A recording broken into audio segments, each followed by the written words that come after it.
Muy buenas noches. Una vez más nos juntamos con nuestros amigos aquí para hablar un poco la actualidad del mundo. Nos hemos enterado de algunas cositas nuevas que están pasando. Los saludo, mi nombre es Diego. Del otro lado está Gabriel Zapp. Saludos, Gaby. ¿Cómo Que Dios les están? bendiga a todos. ¿Todo Rodríguez. bien? Seguimos Muy bien. en la brecha.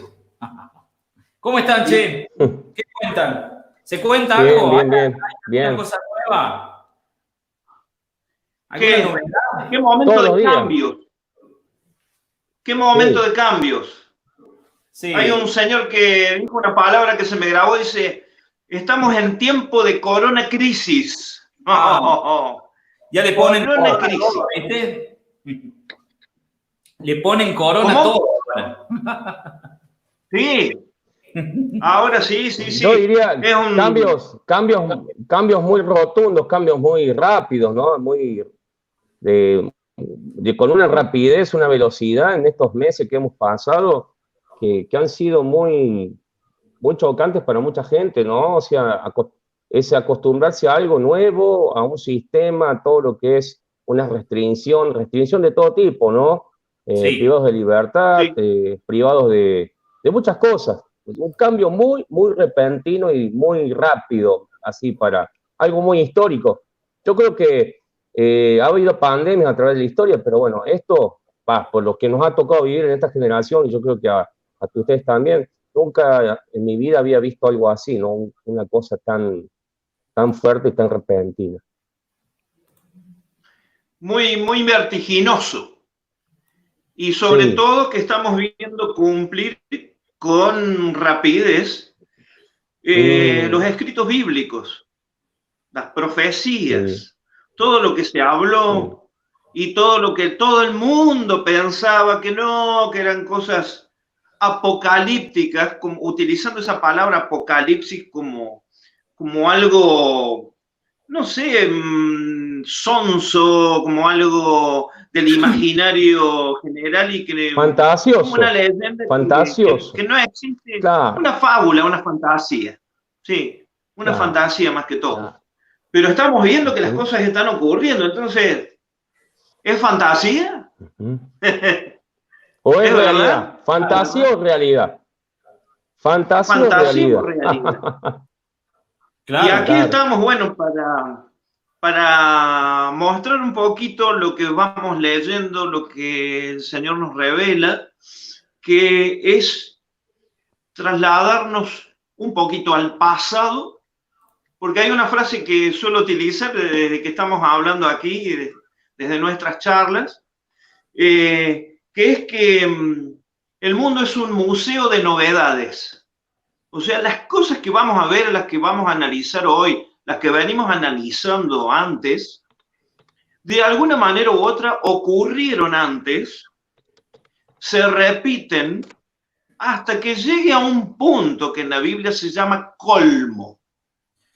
Cuando llegue al colmo, Alcohol. ahí se repite por última vez. Al, ¿Por qué? al tope, Porque claro. tenemos el agrado de decir que llegando al colmo se termina el reinado del enemigo de Dios en la tierra. Y eso para nosotros, lo que todo el mundo lo considera apocalipsis como algo negativo, al final de todo es algo muy positivo. ¿Por qué? Porque ya vamos a ver el reino que se va a instalar. Así que bueno, ¿cuál Ujú. es el pasaje bíblico que vamos a leer hoy?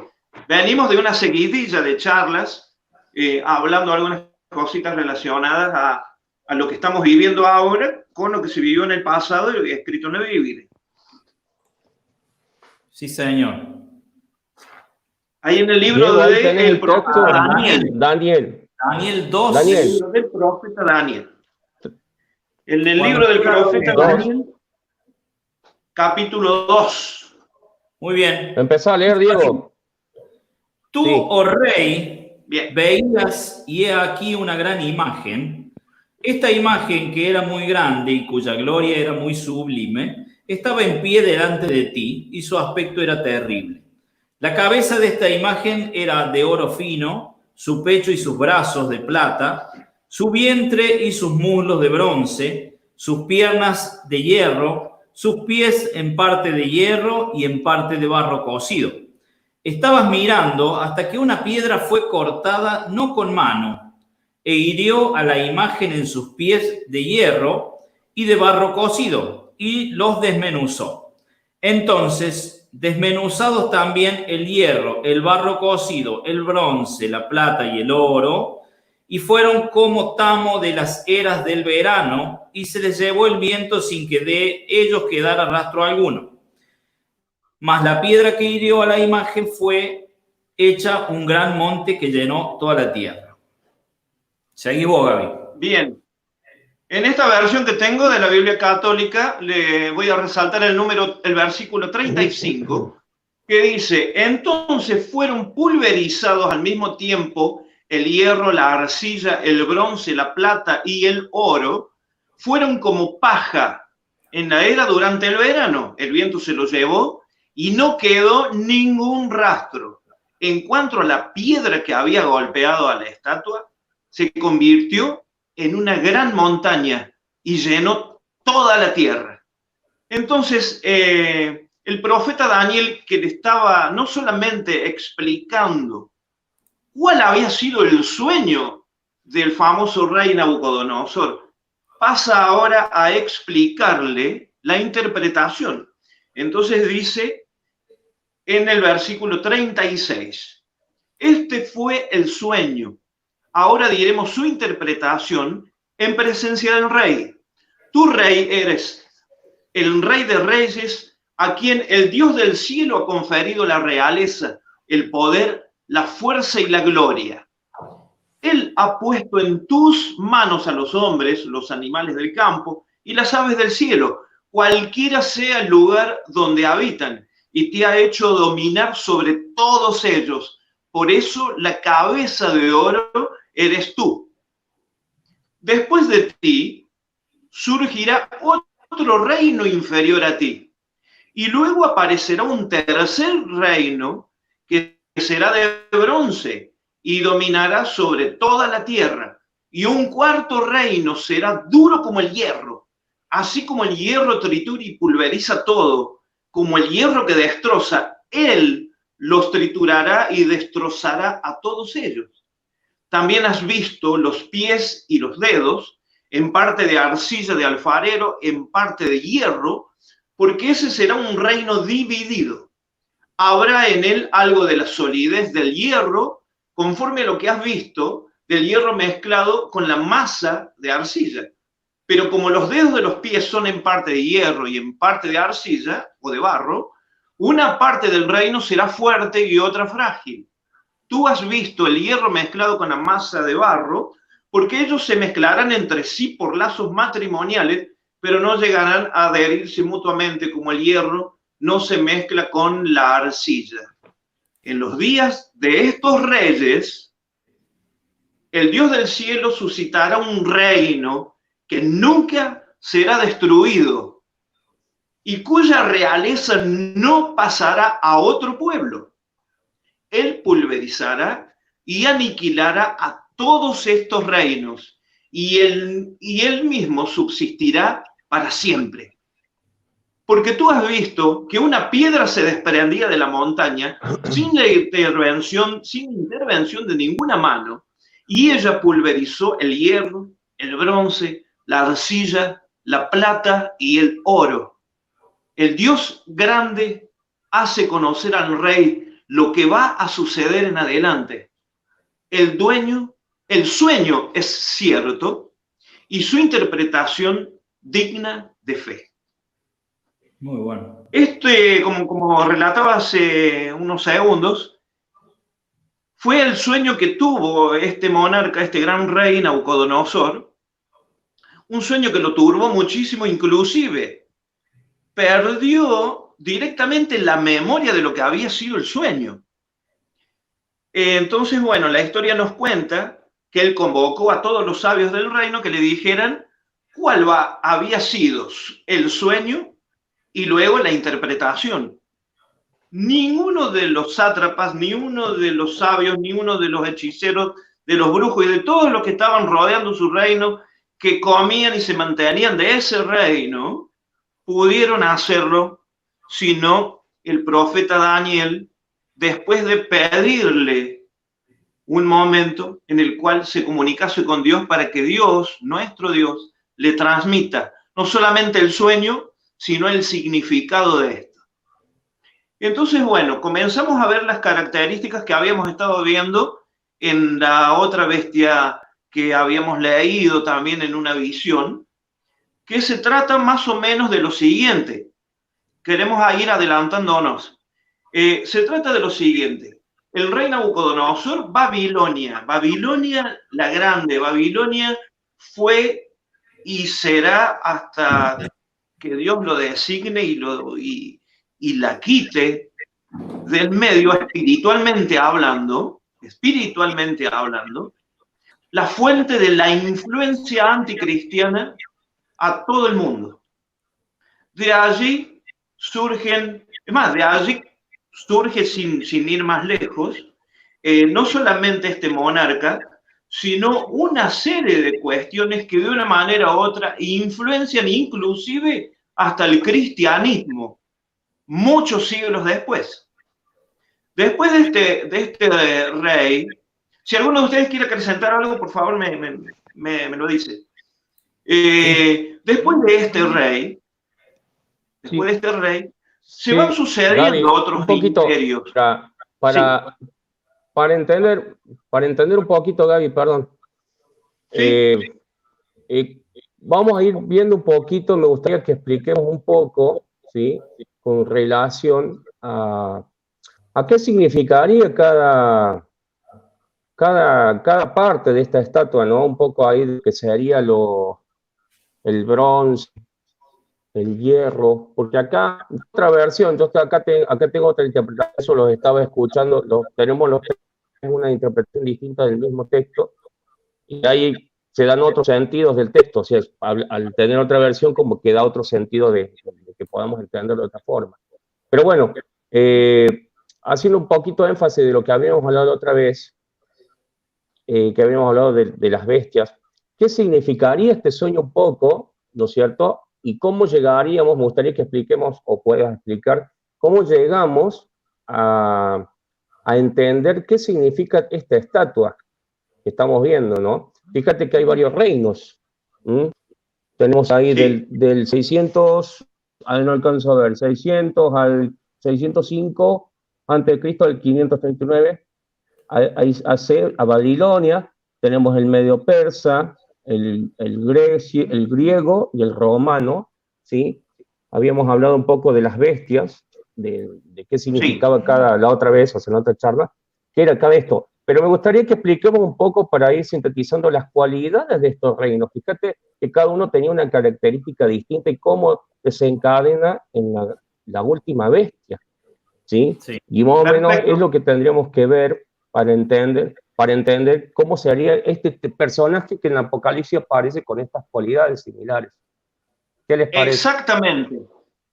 Exactamente, porque el anticristo o esa bestia que vemos en el Apocalipsis capítulo 13 tiene las características de estos reinos. Yo lo titulé para mí las 4 bestias en una, o 4 imperios en uno. Entonces, bueno, no sé si alguien Diego Heredia quiere hablar algo sobre Babilonia, el imperio en la cabeza de oro, Así empezamos por el comienzo, Sigan, bueno, chicos, yo estoy acá medio enredado porque estoy pasando las imágenes y buscando alguna acotación con imágenes de lo que están diciendo ustedes, porque sé que ya vamos a hablar de lo del espíritu de Grecia. Bien. Vamos a observar lo siguiente. ¿Qué representaron estos reinos? El reino babilónico, sobre todo, era un reino muy idólatra, politeísta, con una ascendencia muy marcada en la idolatría y en una serie de cosas relacionadas a todo lo que infringe o o todo lo que no ame a Dios e infrinja sus leyes, sus designios, su voluntad. En este momento, en el momento en el que vivía el profeta Daniel, este reino había cautivado al resto, es más, era el imperio dominante en ese momento y tenía como cautivos a los hijos de Judá, especialmente a las dos tribus que habían quedado del pueblo de Israel, que las lleva cautivo a Babilonia. Es una historia media extensa, si quieren en algún momento lo mencionamos, pero vamos derecho al grano. Este imperio fue maravilloso en su época. Es más, hasta el día de hoy se hablan de los famosos jardines colgantes como una de las 7 maravillas del mundo. Este gobernante tuvo un esplendor que no se vio jamás. Luego viene un imperio que es el Medo-Persa, porque es conquistado Babilonia por 2 reinos unidos, los medos y los persas, con también sus características. ¿Querés hablar algo al respecto de alguno de ustedes? Para no hablarlo todo. Estaba viendo que, estaba viendo un poquito que el sistema de gobierno era una monarquía, era muy similar a lo que era el babilónico, ¿sí? Una monarquía absoluta hereditaria, donde el rey era considerado la forma antropomórfica de Dios en la tierra. El rey debía ser mejor guerrero, como también mejor que sea. Bueno, fíjate que tiene un poquito más o menos, para ir haciendo las similitudes y las diferencias de lo que sería la Babilonia. Es un pueblo donde había una monarquía, ¿sí? Donde había un rey. Fíjate que siempre está el absolutismo de una persona liderando un pueblo, ¿sí? Haciendo un poquito de paralelismo y característica del personaje que va a venir. Siempre todo esto, haciendo un hilo conductor de todo, fíjense en que tenía esa característica de una monarquía. Fíjense en que era un líder liderando, ¿sí? Todo. Y me llama la atención que dicen que era una forma antropomórfica de Dios en la tierra. De Dios. O sea, fíjense que ya había una morfología, ¿sí? Si lo vemos con Babilonia, si lo vemos con todo lo que vamos a ver, eran reinos donde se mezclaba el reino animal, bueno, podemos hablar de Egipto también, donde se mezclaba mucho las deidades, ¿no? Todo lo que era paganismo, adoración a dioses paganos. Claro. Eso quería. Y se proclamaban dioses, para ir viendo, como en el caso de Nabucodonosor, dioses, que en algún momento fue adorado como Dios. Sí. Claro, y dice que tenía mirá lo que dice que tenía, Diego, un poquito, déjame terminar un poquito. Dice que disponían de un ejército personal que eran inmortales, o sea, se denominaban los inmortales. Si fíjense en que hay una actitud de poder, ¿sí? Estamos viendo cualidades similares, poder, ¿sí? Monarquía, antropomorfía, o sea, sería todo lo que se... Antropomórfica, perdón. Sería todo lo que estamos viendo sobre imágenes, animales con mezcla de seres humanos. Entonces tenemos un poco todo eso que lo podemos llegar a ver en el libro también de Apocalipsis con todo lo que viene esto, ¿no? Muy bien. Claro. Y después le sucede otro imperio con el famoso Alejandro el Magnánimo, Alejandro Magno. Magno. El Magno. el magnífico. Claro. Desde ya que todos estos imperios, espiritualmente hablando, siempre transmiten algo que termina reviviendo esa bestia de el anticristo que vemos en el Apocalipsis capítulo 13. Entonces, ¿qué sacamos de Babilonia? La idolatría, el paganismo, del imperio medo-persa también lo suyo, y ahora vamos ¿a qué? Al espíritu de Grecia. Claro. Alejandro Magno, griego, ya vino con algo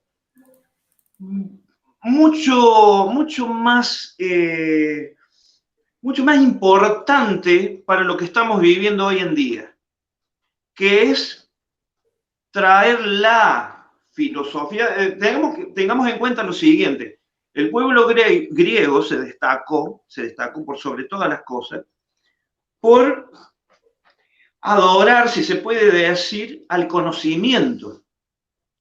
Son los padres de la filosofía, que normalmente se pueden leer en todo el mundo, son los padres del humanismo. El humanismo realmente creado por un griego, Heráclito, tiene una influencia tan pero tan poderosa en el próximo reino que le sucede, que vendría a ser el romano. Todas estas características que llegan hasta el día de hoy a influenciar a la humanidad. Nosotros podemos ver muy bien que Grecia es admirada en todo el mundo. Es más, déjame acotar algo, Gaby, sobre Grecia. Déjame acotar algo sobre Grecia. Fíjate que eran buenos también en las artes, en la filosofía, ¿sí? Claro. Fíjate que en las artes eran muy, claro, muy eruditos, ¿sí? En la música, justamente cuando estudiamos música hoy en día, es algo que lo podemos ver, tenemos mucha nomenclatura griega, ¿sí? En el arte universal tenemos mucho griego, ¿sí? O sea, sí. Pero en la música, en el arte, y tenían algo particularidad que creo que también lo tenían los otros imperios. Hablaban mucho sobre, hacían ¿cómo sería? Una apología de lo que sería la sexualidad. Practicaban mucho la sexualidad, el tema de la pornografía, lo lascivo, ¿sí? Todo lo que llevaba a tener todo lo sexual antinatural, ¿sí? Y ahí vemos un montón de cosas también que ellos en las esculturas, ¿sí? Creo que todas las culturas y todos los imperios han tenido esto, pero hablando de Grecia en particular, fíjense en las estatuas, fíjense en un montón de cosas que acotaban a lo que era el sexo, ¿no? A lo que sería lo antinatural. Tenían sus deidades también, ¿sí? Tenían sus dioses, su antropomórfica también, tenían eso. Entonces, estoy tratando de ver, ahí está el individualismo, el humanismo y el amor al cuerpo. Combinados dan como resultado conductas sexuales aberrantes y pornográficas. Porno viene del griego porneia, que se refiere a todos los abusos sexuales. Los griegos vivían sacrificando a su dios, porno, abominaciones sexuales con animales, orgía, prostitución, etcétera, entre otros. Estas son cualidades que hoy en día estamos viendo. Eso ya lo vamos a ver un poquito más adelante, pero bueno, quería acotar esto para ir un poquito, sino más énfasis en Grecia. Perdón, Gaby. No, por favor.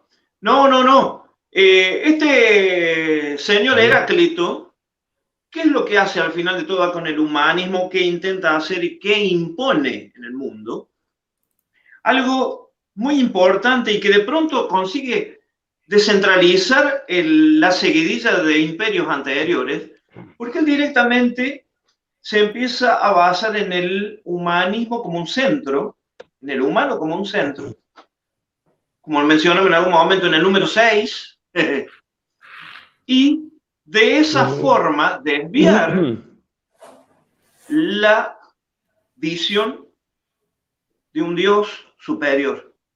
Entonces, ¿qué es lo que empieza a ocurrir? Empieza a destronar a Dios desde el centro, desde la creación en adelante, y lo empieza a colocar en un segundo lugar. Y sabemos lo que eso significa para nosotros. Entonces, hay movimientos muy vigentes, como la nueva era, que normalmente está utilizando algunas enseñanzas que vienen ya de esa época. Entonces, veamos lo siguiente.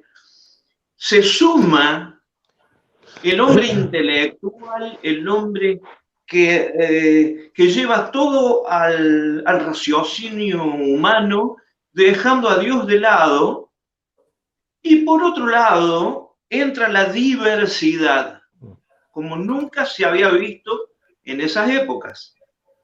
Veamos el paralelismo. ¿La diversidad de qué? Si vos querés ser lo que vos quieras, podés serlo. ¿Querés adorar a un Dios? No lo querés adorar.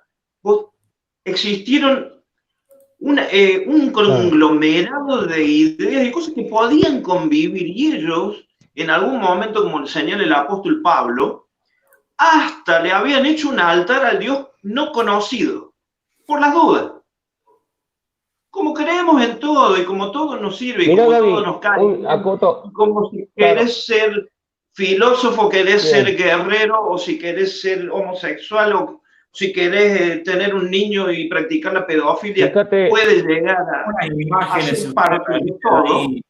Como para dar un ejemplo de lo que estamos hablando, tengo unas imágenes ahí que bueno, le hemos bajado de los cotidianos que generalmente vemos en la televisión.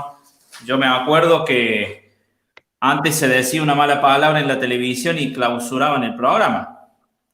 Hoy en día ya no es más malas palabras, ya prácticamente lo que acabamos de leer sobre el espíritu de Grecia se está practicando y se está practicando. No es que se está intentando meter, igual que la diversidad de género, el transgénero, porque antes había homosexuales, siempre hubo prostitución, toda la vida lo hubo, pero nunca se vio lo que se está viendo ahora. A ver, empezamos con la palabra colmo. Sí. Y yo me voy a remontar un poquito más atrás en la historia, cuando Jesús en Mateo 24 dice, y va a ser antes de mi venida, como en los días de Noé. ¿Qué pasaba en los días de Noé? Estaban cazando, comiéndose, en orgías. Era una veracidad. En todo lo que era... Una degeneración total. Una veracidad terrible. Destruyó. Bueno, listo, no hubo más. Vino diluvio, se terminó todo. Después pasó de nuevo en Sodoma y Gomorra. Lo mismo. Veamos que siempre la parte sexual está metida en todo. Este espíritu de Grecia, este espíritu que nosotros estamos charlando ahora, para ya pasar después a lo que tiene que ver con el anticristo, cómo se está moviendo y cómo ya se está practicando esto. Lo que veíamos en la época de Noé. Déjame acotar algo. Sí. Bien. Déjame acotar algo sobre lo que estamos hablando sobre Heráclito. Fíjense en una cosa. Dice que era famoso por la insistencia en el cambio. Escuchen bien las palabras, cambio, con su firme compromiso en la unidad de los contrarios, a diferencia de Parménides, que era otro filósofo, ¿sí?, quien declaraba que lo que es no puede no ser, negando así el cambio. Por esta razón, Parménides, que era otro, y Heráclito, se consideraban, escuchen bien, como dos de los fundadores de la dialéctica y en parte de la metafísica y moral. Mira. Sí. Fíjense que eran personas que eran, hablando de lo que sería el cambio. Hoy en día cambiemos, cambio, reforma, ¿sí?, reestructurar, nuevo, una reeducación, cambios, necesitamos el cambio. Y fíjense un poquito que los creyentes que creemos en Dios, en nuestro Señor, siempre llegamos a buscar un cambio. Fíjense cómo hasta en esas cosas se imita, ¿sí?, el mismo sistema de fe de cada uno. No llega buscando un cambio al Señor, ¿sí? Entonces fíjense que estos personajes ya venían hablando del cambio, de la restauración, y se consideraban parte de la dialéctica y en parte de la metafísica y moral. O sea, es impresionante.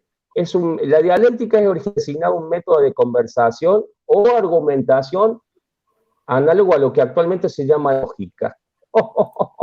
Claro, eso significaría un poco la dialéctica, a buscar lo lógico, lo pensante, como decía, los raciocinios. ¿Y por qué? ¿Y por esto? Pero si no, pero cuestionamientos, ¿sí?, dentro desde la argumentación. Y fíjense que va a haber personaje político cómo tiene argumentaciones para blasfemar a nuestro Dios Supremo. cómo va a argumentar a través de sus actitudes, y lo estamos viendo hoy en día. Hoy en día con estos movimientos LGBT, todos estos movimientos de la actualidad, fíjense en las argumentaciones, o se usa las excusas, lógica, ¿sí? Para empezar a meter en mentalidad, ¿no? Ese espíritu de Grecia, que es una cuestión la cantidad mental, de género que hay hoy. y dejar de lado al espíritu, ¿sí? Claro, 112 géneros, escuchen Bueno, bien, 112 ahí les géneros. comparto yo un poquito. Impresionante la cantidad. Ahí tenemos un ejemplo. Es impresionante cómo, y van saliendo nuevos, van saliendo de la 39, van saliendo géneros, es increíble. Géneros, diversidad de géneros. ¿Sí? Esto yo lo veo como ese colmo. Cuando los transgresores lleguen al colmo, se manifestará un rey altivo. En la Biblia católica que tengo aquí presente dice, al fin del reinado, cuando los pecadores hayan colmado la medida. Para mí lo que estamos viviendo hoy es colmar la medida. Lo que nunca se vio en la historia de la humanidad se está viendo. Gente que se puede hasta operar para cambiar de sexo. O sea, cambiar el género de las cosas que Dios ha creado es degenerar.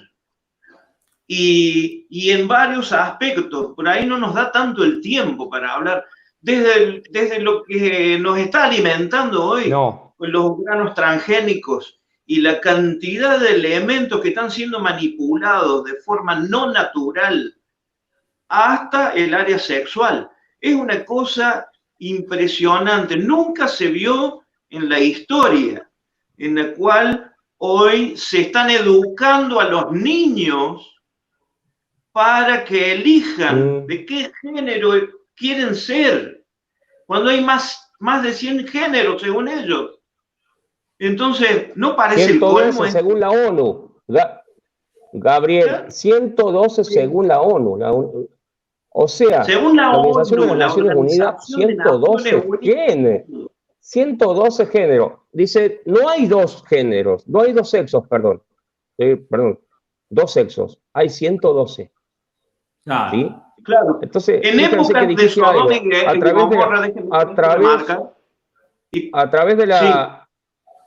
y discúlpame, así termino. Dentro de lo que estás diciendo, de reeducar a los niños, fíjense en que ha salido para la gente de la cuarentena y los que están en la casa, el sexo virtual. Ahí está. Sí. Sexo virtual, ¿sí? Es impresionante, ¿sí? Cómo han llevado los gobiernos sexo a distancia a través de sistemas informáticos, a través de personajes, a través de la tecnología, ¿no? De sistemas donde vos podías tener sexo virtual con tu novia o con tu pareja o no sé, a través del género que sea. Te voy a decir, ¿cómo es esto? Claro, de lo que sea, ojo, no estamos hablando de mujer y hombre, de lo que sea. Sí. Ahora, con esto termino, fíjense en los niños, reeducando a través de literatura en las escuelas. Y ahora hago una pregunta, yo, una persona heterosexual, vos, Diego, no, ¿yo no puedo elegir sobre mi hijo? Porque yo estoy siendo discriminador, estoy siendo patriarca, estoy siendo un montón de cosas, argumentos en contra del sexo, ¿sí? Del hombre, o sea, del varón. Sí. Entonces, hay una cualidad muy importante, y perdón que me haya desplayado un poco en esto, pero creo que es importante decirlo, ya que estamos hablando de Grecia, cómo este espíritu anticristiano, ¿sí? Como dice, acá dice, que lo lea un poquito, dice Juan, ¿sí? Fíjense en qué dice, primera de Juan 2:18. Hijitos, ya es el último tiempo y según vosotros oísteis que el anticristo viene. Así ahora han surgido muchos anticristos. Por esto conocemos que es el último tiempo. Todas estas cosas estamos bajo un espíritu cristiano. ¿Cuál es lo que lleva a hacer todo esto? Negar a Dios. hemos estado viendo en charlas anteriores, ¿qué va a hacer este mensaje? Llegar a que la gente blasfeme a Dios a través de todas estas cosas que estamos viendo, anti lo natural, anti yo hago lo que quiero, que yo soy dueño conmigo. Estuvimos viendo el tema del aborto hace 2 años atrás, hoy en día el aborto quedó ahí. Fíjense en cómo viene gestándose todo esto anti-Cristo, anti-Dios, anti-Salvador, como le quieran poner. Es un sistema que lleva a que Dios vaya. Sí, Diego. Sí. Isaías 5:20, para la gente que lo quiera buscar, porque por ahí muchas veces, como vos decís, Diego, ¿viste? Indirectamente uno se siente obligado a aceptar lo que ellos muy sigilosamente te imponen, porque te lo imponen a través de leyes, te lo imponen así. Eso es el espíritu del anticristo. La marca va a ser impuesta. La marca va a ser impuesta. Claro. Dice así Isaías 5:20, para que el que piensa que nosotros somos los que estamos hablando palabras nuestras, pero acá es Dios el que habla, ¿no? Dice así. Isaías 5:20 dice: ¡ay de los que a lo malo dicen bueno y a lo bueno malo, que hacen de la luz tinieblas y de las tinieblas luz, que ponen lo amargo por dulce y lo dulce por amargo! Esas son palabras que vienen directamente de Dios, ¿eh? ¡Ay! Y vemos hoy en día que a lo bueno le dicen malo. Sin ir más lejos, por ejemplo, creo que salió una ley que las madres no podían amamantar en las plazas, porque era un delito. Pero podía haber 2 homosexuales teniendo relaciones, sin ir más lejos, acá nomás, en la plaza, y si vos, por ejemplo, llegabas a decir algo, no, discriminás, ibas preso. Entonces, ¿cómo se entiende eso? ¿Tendrá un paralelismo? ¿Tendrá algo que ver lo que la Biblia dice a lo que nosotros estamos viviendo hoy en día? No, ni a hablar. Si Sodoma y Gomorra, de acuerdo a los escritos bíblicos, fue castigada por el hecho de practicar el homosexualismo de diversas formas, y no ha hecho ni siquiera la mitad de lo que hoy podrían hacer, si nos ponemos a sacar cuenta de toda la diversidad y de todo lo permitido hoy, de una manera imponiéndose globalmente, o sea, global. En ese momento eran 2 ciudades, pero hoy este espíritu invadiendo a todo el mundo, no es el colmo, no es llegar a un punto donde el mismo creador que está viendo que se tergiversó todo el género de lo que ha creado, no solamente de los humanos, hasta de los animales y de los vegetales, con todas las experiencias transgénicas y todo lo que nos está invadiendo. Yo como humano terminaría todo. Sí. Yo terminaría todo. Bueno, pero los discípulos le preguntaron a Jesús qué señales iba a haber de tu venida. Y el Señor, entre todas las cosas que les dijo, y que antes de mi venida iba a ser como en los días de Noé. Totalmente. Como en los días de Sodoma y Gomorra. O sea, no está muy difícil de interpretar esta situación que estamos viviendo hoy en día. La maldad, los padres se vuelven contra los hijos contra los padres, no hay amor, todo está como, y volvemos a lo mismo, a lo malo le decimos bueno y a lo bueno malo. Claro. Veamos, volvamos otra vez acá al sueño de Nabucodonosor para seguir y terminemos esta parte. Luego, este imperio griego, de una manera u otra, prosigue con una influencia poderosísima sobre el imperio romano, ese imperio de hierro, que somete al mundo de una manera impresionante con la filosofía, las deidades y toda la influencia de los otros reinos. Sí. Los romanos fueron especialistas en el sincretismo, digo yo. Ellos permitían que cada pueblo practique sus cultos, ocurrió inclusive con el pueblo de Israel, no le dejaban que adoren a Dios de una manera u otra, pero bajo las normas y bajo todo lo que ellos imponían. Entonces, de una manera u otra, ellos fueron tomando, inclusive las deidades de los anteriores imperios, los cultos paganos de los antiguos imperios, los fueron adaptando, algunos le cambiaron nombre, le cambiaron costumbre, le dieron fechas, etcétera, etcétera, etcétera, hasta conformar un imperio cosmopolita y diverso como tampoco se había visto antes. Porque de pronto el imperio greco dominó por poco tiempo. Podríamos decir un poquito, claro, podríamos decir un poquito que hacer una síntesis, no explayarnos tanto, porque bueno, lo que estás hablando por atrás, hablar un poquito de cómo es esto de las religiones, y bueno, de poco de esto de edad, estaría bueno que lo armemos bien para otra charla, pero fíjate que sería una síntesis de las otras, hablando de las cualidades, para no irnos tanto, sería una síntesis de los otros imperios. Fíjate cómo era, como que esto, como comía una cosa, comía y adquiría, ¿no? Era como que iba comiendo, y adquirió todo de los otros imperios, ¿sí? El paganismo, como estábamos hablando. Fíjate bien, y que luego, también fue, para no irme tanto, pero y luego mezcló con el cristianismo. Sí, déjame terminar. Sí, claro, a eso iba, mira, me lo sacaste ahí. Fíjate cómo lo pagano, y esto ya lo vamos a explicar en otra, cómo lo pagano, después del concilio de Nicea, bueno, que sabemos que es Constantino, que viene este emperador romano, que sucede a Herodes, a través del concilio de Nicea se conforma, porque hasta ese momento Herodes, a los cristianos, a los que creían, no los dejaron reunir más, o sea, le cerraron las puertas a toda persona que hablaba de Dios y que hablaba del Padre, de todo lo que era relacionado a la palabra, ¿no?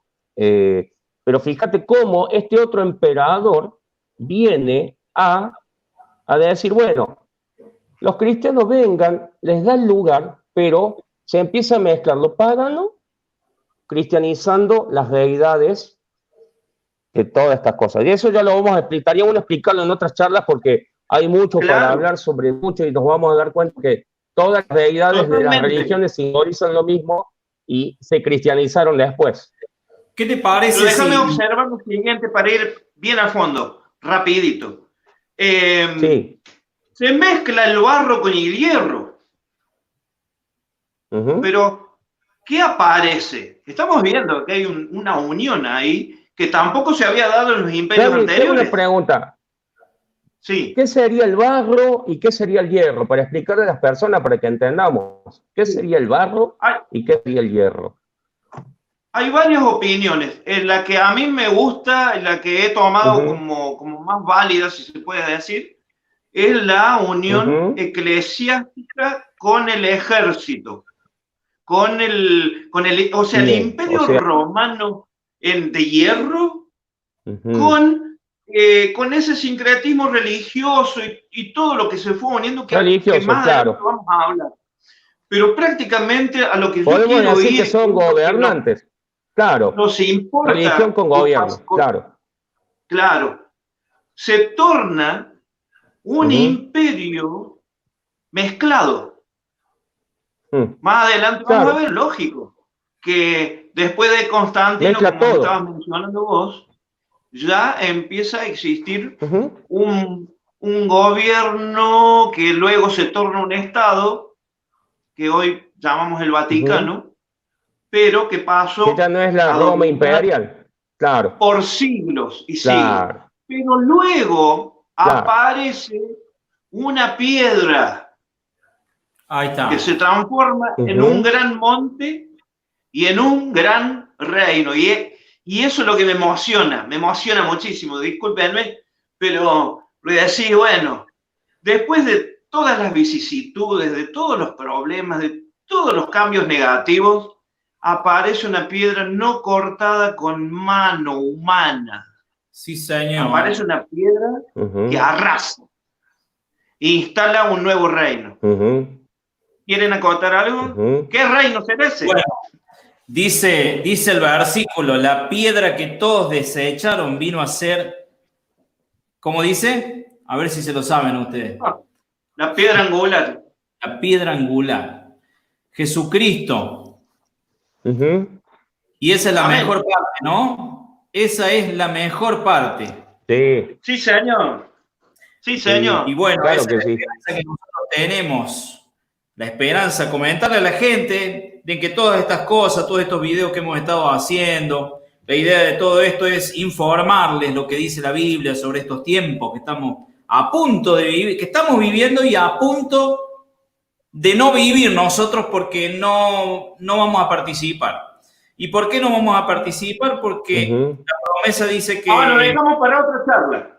Dale, la dejamos ahí. Para otra. No vamos a participar. Si vos no querés participar, Mirá, la próxima charla... Déjame acotar algo. Déjame acotar algo sobre lo que estaban hablando, ¿sí? Sobre nuestro Señor Jesucristo. Volviendo un poquito a Mateo, ¿sí? Fíjense en el capítulo 22, primero de Juan, disculpen, primero de Juan 2, 22, dice, ¿quién es el mentiroso, sino el que niega que Jesús es el Cristo? Este es anticristo, el que niega al Padre y al Hijo.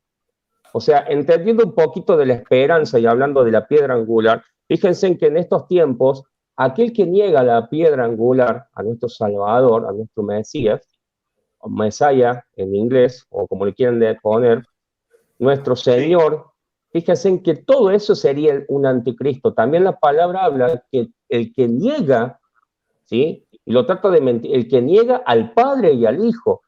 Y fíjense porque creo que, bueno, para hacer un poquito sobre lo que hablábamos de Apocalipsis la otra vez, porque estábamos hablando de Apocalipsis 13, fíjense en que vuelvo a hacer redundancia en lo mismo. El anticristo va a ser justamente eso, que nieguen al Padre, que nieguen a Dios, blasfemando, ¿sí? de su existencia, ¿no? Fíjate que todos estos movimientos que estamos hablando de la realidad niegan a Dios.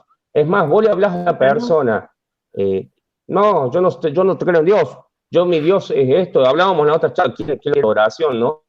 Fíjense en que estos sistemas, este tipo de sistemas, son Dios. Ellos defienden, queman, son capaces hasta de blasfemar a la gente que cree en Dios. Hemos visto videos a través de las redes, cómo han quemado catedrales, cómo han quemado cruces, cómo se han parado a escupir a la gente que dice que cree en Dios y piensa distinto a ellos. Ese espíritu es el espíritu que está hoy en día. Entonces, aquellos que nieguen la piedra angular, ¿sí? Esto lo quiero recalcar porque dentro de esa esperanza es confrontar justamente a que Dios existe, que esa piedra angular es real, que ese reino es real. Jesucristo vino a hablar de un reino celestial. Somos de esta tierra, pero no pertenecemos a este mundo. Somos seres creados como a imagen y semejanza de Dios, y nuestra estadía aquí es de paso. Dice la palabra que todo esto es sombra de lo que viene. ¿Sí? Entonces, fíjense en un poquito. Quería acotar esto nomás para confrontar un poquito a aquellos que nos están escuchando. Que crees en Dios. Totalmente. En estos tiempos vas a seguir creyendo en Dios. Vas a seguir, aún si te quedas creyendo en Dios. Entonces quería llevar esa reflexión, ¿no? A confrontar a las personas y a confrontarnos a nosotros mismos. ¿De qué calibre, como dice un predicador, ¿no? ¿De qué calibre realmente estamos hechos? Porque hemos pasado toda una vida predicando de la piedra angular, podemos hablar muy lindo, pero en nuestro diario de vivir, ¿creemos realmente que Cristo es la piedra angular que pisa, ¿sí? Y que venir a pisotear a todo esto, a toda esta maldad, y vamos a reinar junto con Él? Entonces, dejaba solamente esta acotación, acotar sobre lo que sería un anticristo también. aquel que niega a Jesús. Sí, señor. Claro, está declarado anticristo todo aquel que niega a Cristo. O sea, no es solamente a Jesús, al Padre y al Hijo. Al Padre. Sí, exactamente. Sí. Al Padre y al Hijo. Exactamente. Ustedes saben que en esta carrera de imitación también se puede llegar a relacionar al dragón Satanás, el anticristo como si fuera el Hijo y el falso profeta, una trinidad diabólica. Así como Padre, Hijo y Espíritu Santo. En Apocalipsis 13 vamos a ver esta historia del Museo de Novedades, porque estuvimos hablando de un Daniel de casi 600 años antes de Cristo y después nos pasamos a una época posterior a Cristo. ¿Y está hablando de qué? Exactamente del mismo sistema. Dice Apocalipsis capítulo 13, versículo 2. La bestia que vi se parecía a un leopardo. Con las patas como de oso. Las fauces como fauces de león, ¿sí? Y el dragón le dio su poder y su trono y gran poderío. Ahora vemos una cosa muy importante, que es lo que estábamos hablando. Se invirtió un poquito el orden de los animales representativos. O sea, aquí aparece como número 1 el leopardo. En la visión de Daniel estaba el león en primer lugar, en la que estuvimos viendo la semana pasada. Pero ahora, la bestia que vi se parecía a un leopardo. El leopardo representa al imperio de Grecia. Entonces, todo lo que estuvimos hablando de este Daniel de varios siglos antes de Jesucristo, concuerdan totalmente con la persona a quien le llamamos anticristo. Esta bestia. Pero se invierte. ¿Por qué? Se invierte, o mejor dicho, se matiza de otra forma.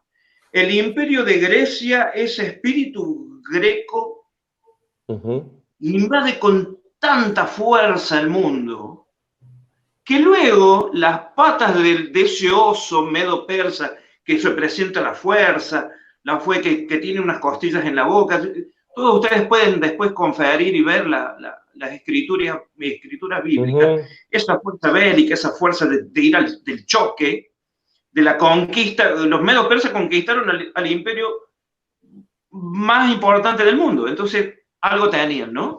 Pasan a ser pies, patas. Claro. Y las fauces, como fauces de león,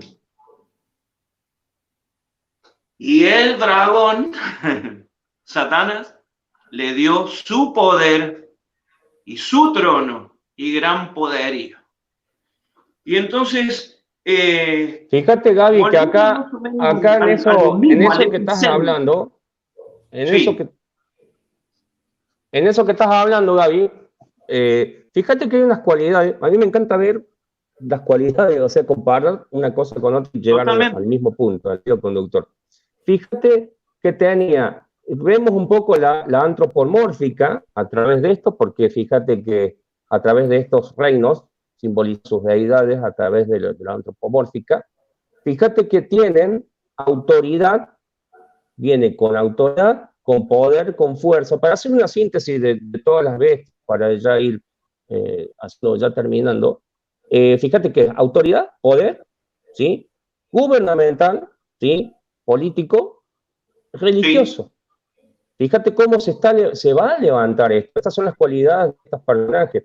Pero hay algo que me gustaría acotar, que dijiste cómo es imitador de Cristo, como vino a través del Padre, el Hijo. Bueno, pero hay algo que no pudo imitar, la concepción a través del Espíritu Santo a María. Fíjate que no puede imitar esa concepción divina que a través del Padre, a través de una revelación, ¿sí? Y a través del Padre viene Jesucristo con una concepción divina en el vientre de María. Acá en ningún momento estamos hablando de que es concebido espiritualmente a través de un vientre. Entonces, eso creo que no lo pudo imitar. Y ahí eso lo hace unigénito Hijo de Dios a nuestro Salvador. El unigénito Hijo de Dios.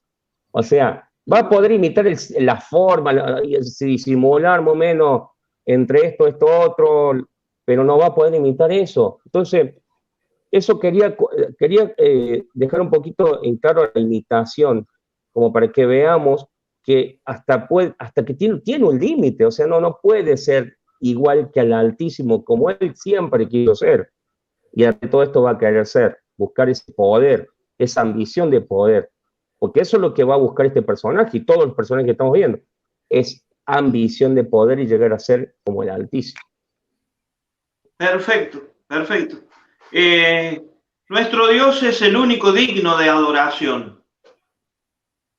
Lo que busca su enemigo es ser adorado, arrebatar todo lo que él ha creado, degenerar, quitarle el género a todas las cosas que nuestro Creador formó y conformó, y sobre todo destruir a los hijos de Dios.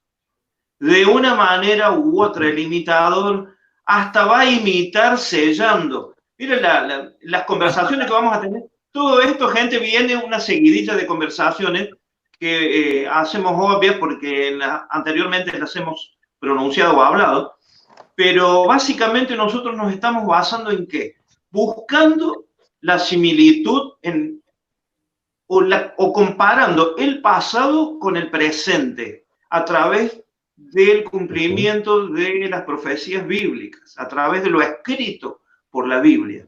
Entonces, este famoso personaje ya tiene muchas referencias. Nadie puede decir esto no existe. Más, tenemos referencias vivas ahora. En este preciso momento hay gente que se hace llamar como Dios o se hace llamar Dios.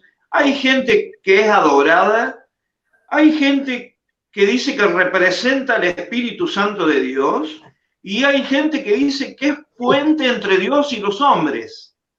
Hay gente en que este preciso momento, nosotros en las próximas conversaciones lo vamos a hablar, porque eso es blasfemia pura ante la presencia de toda la humanidad. Sí, señor. ¿Le parece que leamos Tesalonicenses, con eso cerramos, como para dejarle a la gente el versículo que vamos a leer? ¿Qué dice? ¿Sí? Bien. Tesalonicenses 2. Bien. Dice así: pero con respecto a la venida de nuestro Señor Jesucristo y nuestra reunión con Él, os rogamos, hermanos, que no os dejéis mover fácilmente de vuestro modo de pensar, ni os conturbéis ni por espíritu, ni por palabra, ni por carta, como si fuera nuestra, en el sentido de que el día del Señor está cerca. Nadie os engañe en ninguna manera, porque no vendrá sin que antes venga la apostasía y se manifieste el hombre de pecado, el hijo de perdición, el cual se opone y se levanta contra todo lo que se llama Dios o es objeto de culto, tanto que se sienta en el templo de Dios como Dios, haciéndose pasar por Dios. ¿No os acordáis que cuando yo estaba todavía con vosotros decía esto? Y ahora vosotros sabéis lo que lo detiene a fin de que a su debido tiempo se manifieste. Lo vamos a leer hasta ahí. Y el próximo video, el jueves, vamos a estar tocando este tema. Lo dejamos ahí en suspenso. Y le dejamos en suspenso a la gente para que se comunique con nosotros, ya sea por Facebook, por WhatsApp. ¿Cómo tienen que hacer para no participar de esta tribulación que pronto va a empezar a desencadenarse? Pero antes, la iglesia tiene que ser arrebatada. ¿Sí? ¿Qué les parece? Vamos Diego, a tener que explicar unas cositas más, pero de ya me encanta. Ahora me gustaría de ser un poquito más mira con lo que dijiste con el tema de la iglesia. Yo creo que es una cuestión de fe, ¿sí? Sí. Podemos explicar muchas cosas, podemos hablar mucho del rapto, porque la palabra no habla de arrebatamiento, habla de rapto, ¿sí? Algo que está errado doctrinalmente, habla de rapto, ¿sí? Pero yo creo que es una cuestión de fe. No es una cuestión explicativa solamente, sino una cuestión de fe. Todo lo que estamos hablando, todo lo que el Señor nos pone, porque la sabiduría nos da Él, todo esto que estamos tratando de hablar, todo esto que estamos tratando de desmenuzar, ¿no? De escudriñar, porque como dice, la palabra se escudriña, no se lee solamente y se raciocina, porque si no estaríamos hablando con un espíritu de Grecia, justamente. Sería muy, ¿no? Pero yo creo que es una cuestión de fe. La fe es la certeza de lo que se espera y la convicción de lo que no se ve. Nosotros estamos viendo muchas cosas, estamos viendo muchas cosas. Entonces creemos que nuestro Señor, nuestro Salvador, nuestro Mesías, viene por su iglesia. La iglesia somos todos. ¿Sí? No es una estructura eclesiástica, no es un edificio, no es una cruz, no es un templo, no es una congregación. Todos tenemos esa fe en Jesucristo. Nos congregamos, nos juntamos, mejor dicho, para hacerlo un poquito más, nos juntamos, nos reunimos para compartir esa misma fe. Nada más. Nosotros vamos a una iglesia, a una congregación, para compartir esto, la salvación, que somos salvos por gracia, ¿sí? Y por fe. Entonces yo creo que podemos hablar mucho de esto del rapto, podemos dar cada opinión, muchas teorías, pero es una cuestión de fe. Por fe somos salvos, ¿sí? Por gracia inmerecida estamos en esta tierra y tenemos que ir todos los días, encomendarnos a nuestro Padre y agradecer por esa gracia en la cual estamos viviendo, una gracia inmerecida, porque todos estamos destituidos de la gloria de Dios, dice la palabra. Bien. Si es por eso, somos todos destituidos, pero somos adoptados exactamente. ¿A través de quién? De nuestro Señor Jesucristo. Quiero dejar eso y no sé si parece que oremos ya para ir terminando. Nos vemos el jueves que viene, ¿sí? Vamos a orar. Padre Celestial, en esta hora, Señor, te damos gracias, Señor. Gracias, Señor, por estos momentos. Gracias, Señor, por esta oportunidad que tú nos has dado.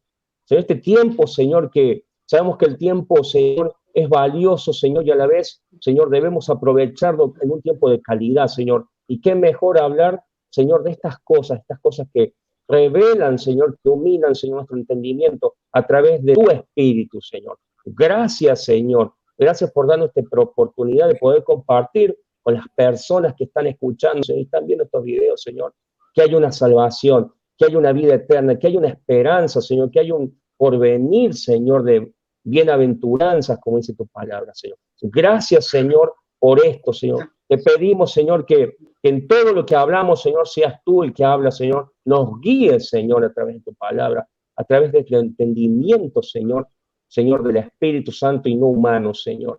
Señor, que cada persona que ve este video pueda, Señor, ser tocada, Señor, y pueda ser tocada por tu Espíritu en su corazón, Señor. Visítalo, Señor, que ellos puedan entender, Señor, que hay una salvación y una vida eterna, que a través de ti, Señor, llegamos a eso. No veremos al Padre si no es a través de ti, dice tu palabra. En el nombre de Jesús, Señor, nos encomendamos, Señor, en esta hora, Señor, y dejamos en nuestras vidas en tus manos, Señor. Gracias, Señor, en el nombre de Jesús. Amén, amén y amén. Amén, Señor. Amén. Nos vemos el jueves a las 21 horas. Bueno, muchachos. A la misma hora y por el mismo canal. Un gran gusto. Muchas gracias. Nos estamos viendo. Nos Todavía estamos a distancia, pero bueno. Chao. Nos vemos. Ya pronto. Nos vemos. Bendiciones. Chao. Dios te bendiga.